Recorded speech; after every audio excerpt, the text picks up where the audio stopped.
নাহিদ ছোট্ট শহরের গলিঘুপচিতে বেড়ে ওঠা এক চুপচাপ ছেলে। ওর বাবা রেলওয়ের সামান্য কেরানি ছিলেন, ছোটবেলায় ট্রেন দুর্ঘটনায় মারা যান। তখন থেকে নাহিদের সংসার বলতে মা আর বাবার রেখে যাওয়া একটা কাঠের আলমারি, যার ভেতরে বাবার হাতের লেখা চিঠি আর পুরনো ডায়েরি। স্কুল শেষ করে নাহিদ সবার থেকে আলাদা ছিল। ওর বন্ধুরা যখন গিটার বাজিয়ে গান শিখত, ক্রিকেট খেলত বা বাজারের চায়ের দোকানে রাত কাটাত, নাহিদ তখন টিনের চালার নিচে ছোট একটা টেবিলে লণ্ঠন জ্বালিয়ে পড়ত। তার স্বপ্ন ডাক্তার হওয়া, কারণ ও জানত গ্রামের মানুষ অয়ত্ন আর ভুল চিকিৎসায় মরতে মরতে বেঁচে থাকে। একটা সময় এসে সেই স্বপ্নই যেন দূর হতে বসল। মায়ের কিডনির সমস্যা ধরা পড়ল।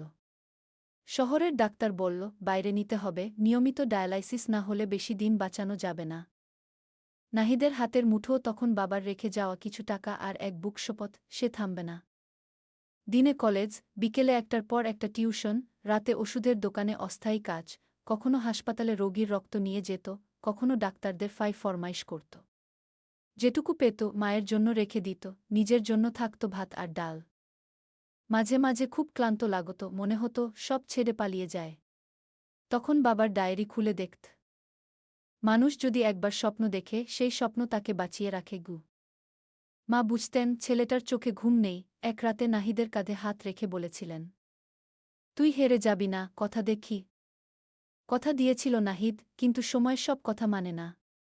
এক ভোরে মায়ের নিঃশ্বাস বন্ধ হয়ে গেল।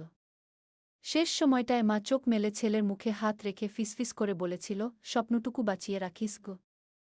সবাই ভাবল এবার নাহিদ ভেঙে পড়বে। কিন্তু সেদিন শেষ শীতের ভোরে মায়ের বালিশের নিচে পাওয়া চিঠিটা ওকে অন্যরকম শক্তি দিল। চিঠিতে লেখা ছিল, তোর সব হারিয়ে গেলে যদি একটুখানি আলো থাকে, সেটাই তোর শক্তি। তুই আমার ছেলেই থাকবি যদি তুই মানুষের জন্য বাঁচিস। কে মায়ের শবযাত্রা শেষে শ্মশানের পাশে দাঁড়িয়ে নাহিদ আকাশের দিকে তাকিয়ে বলেছিল, আমি কথা রাখব মা গু। 5 বছর কেটে গেছে। সেই লণ্ঠনের আলো পড়া ছেলেটাই এখন শহরের এক সরকারি হাসপাতালে ডাক্তার নাহিদ। রাতে কোনো দরিদ্র রোগী এলে ফিরিয়ে দেয় না। কারো হাতে টাকা নেই, সেটা দেখে চুপচাপ নিজের বেতন থেকে ওষুধ কিনে দেয়।